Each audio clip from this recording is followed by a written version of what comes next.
So let's talk about that hurricane. You may not realize this, but there's a blessing that you are supposed to say when you experience a hurricane. And the blessing goes far beyond the ideas of safety and protection and well-being.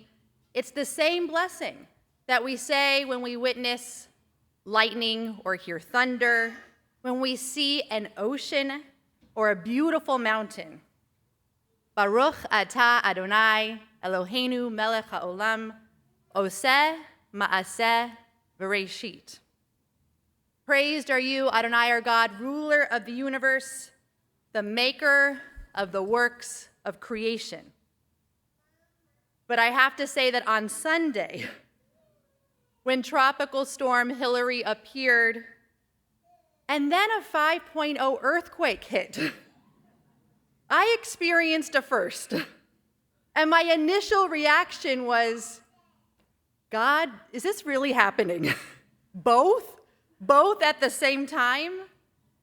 And then, of course, I put my rabbi hat on, and I thought to myself, I wonder if the rabbis of the Talmud ever pondered the instance where we might experience a tropical storm and an earthquake at the very same time, and what the blessing should be then. And I realized on Sunday that it was time to think about the greater lessons one is faced when you experience a natural disaster. And by the way, the blessing is the same for both, and the blessing is the same together. So the first lesson that I want to offer this morning is, I believe we have to remember that pain and worry are personal and subjective. Often the news paints a picture of disaster beyond measure that keeps us glued to the screen. But for the person who is stuck at home in Palm Springs or San Bernardino, and they're watching their streets turn into rivers, we have to acknowledge that fear is fear. And for the person in West LA who is nervous that the lights will go out and they have not prepared enough food, uncertain about what to expect, their fear is fear. Because how many times have we looked at someone else's story, someone else's situation, and said to ourselves, what do they have to worry about? It's only a drizzle in their lives. Their lives are seemingly picture perfect. But as I have said to many, we never know the angst or people feel behind closed doors. We don't know the kinds of personal hurricanes others endure, whether it's struggles in relationship, issues in health, frustrations at work. To others, it might look like nothing more than a cloudy day, but to the person experiencing that internal storm, it may feel as if a tornado is taking its course and you are in its designated path. As you may have noticed, we're right in the middle of the 7 haftarot of consolation. The 7 haftarahs that follow Tisha B'Av, the saddest day of mourning in the Jewish calendar. And if you remember, it's actually one of my favorite haftarahs. The first haftarah following Tisha B'Av starts with the following, Nachamu, Nachamu, Ami. Rabbi Sarah Hurwitz notes that Nachamu, Nachamu, Ami, it emphasizes the word my. Take comfort, my people. And she wonders, why didn't God just say, take comfort? Or take comfort, Israel? Why do we need to specify my people? And her answer comes way by Rabbi Baruch, the grandson of the Baal Shem Tov, who suggests the people needed to hear the word my the most. They needed God's reassurance that you remain my people, even in your grief, even in your pain, even if I may not understand exactly what you are going through at this very moment, I will not abandon you. The words are there to remind us when we see someone else immersed in a personal hurricane, or when we experience a communal one. God is asking us not to close our eyes or shut our doors to another's pain. It's quite the opposite. In fact, we are reminded that in our suffering, in our grief, in our hurt, in our fear, all of us, all of you, we remain together. You are not alone. I know that is much easier said than done. It's much easier saying to someone else, you know you're not alone, versus showing someone else you are not alone. But God knows we are meant to do both. After the earthquake, perhaps like some of you, I was watching seismologist Dr. Lucy Jones give her report. And she was explaining which fault lines interact with each other, how likely it is to experience aftershocks after a 5.0. And at the end of the interview, someone else, another reporter, said to Dr. Jones, you know, we have time for just one more question, just one more statement. What would you like to say to everyone watching? So here's this brilliant scientist who has a few moments, and she could have offered more quotes or statistics, but instead she stares right into the camera. And I'm paraphrasing, but she says something like, my final thoughts are the following. Go and check on your neighbor. Make a plan to determine how you will help each other. So when I heard that, I thought, oh, she must have been studying Rabbi Akiva. Because what is Rabbi Akiva's famous teaching? What's the essence of Torah? V'ahavta l'reyecha kamocha. Love your neighbor as thyself.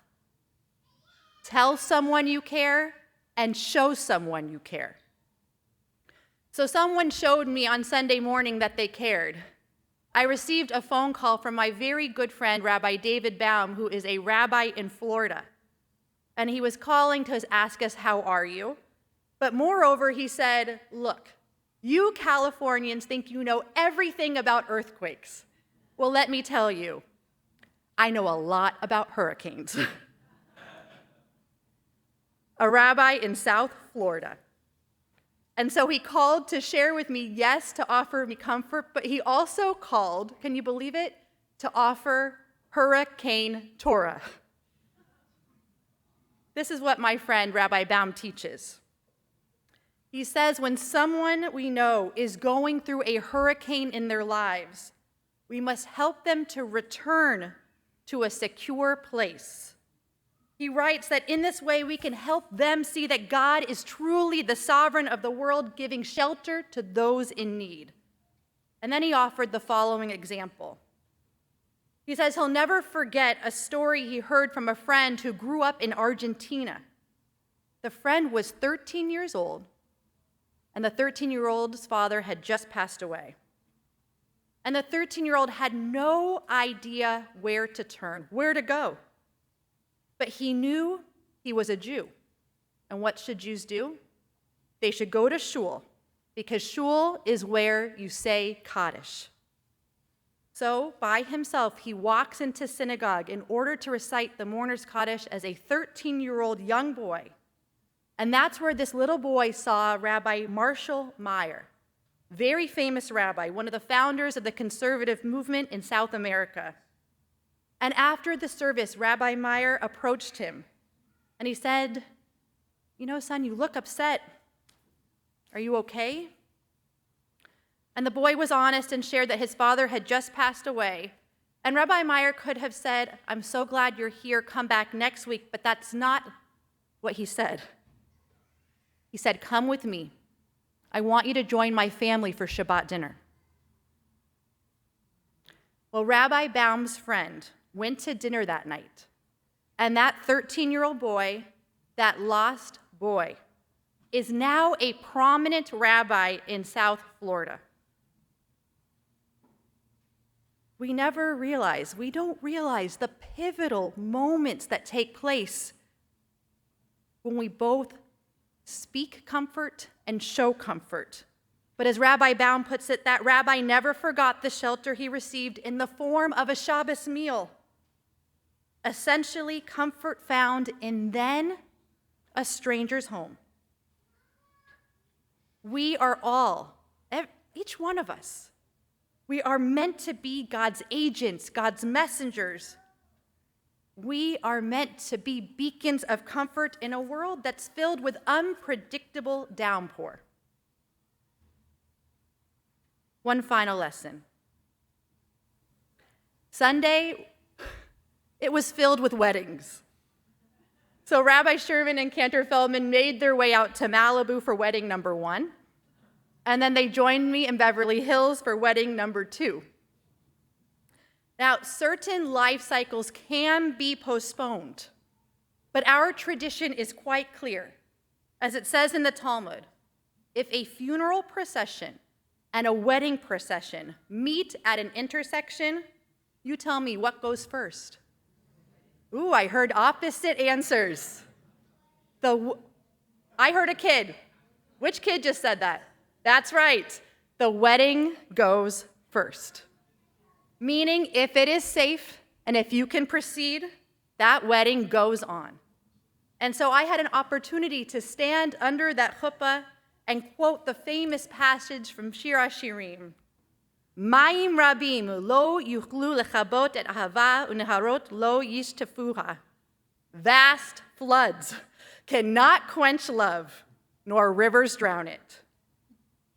Meaning, above anything else, above everything else, love works.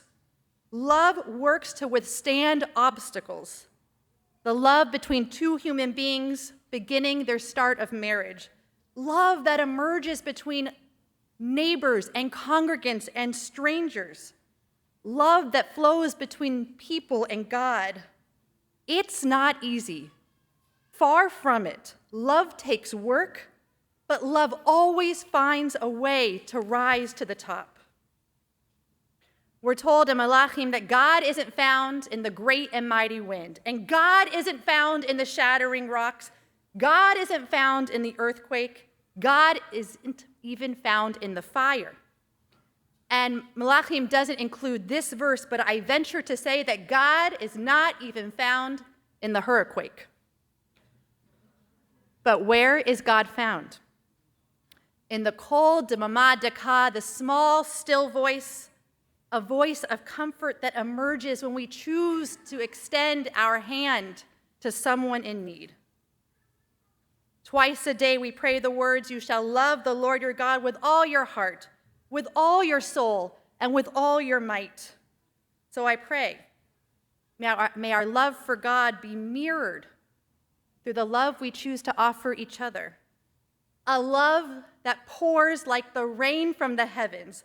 A love that shakes like the quaking of the earth, be it hurricane, earthquake, or tropical storm, or more. Let it be a love that conquers all. Shabbat shalom.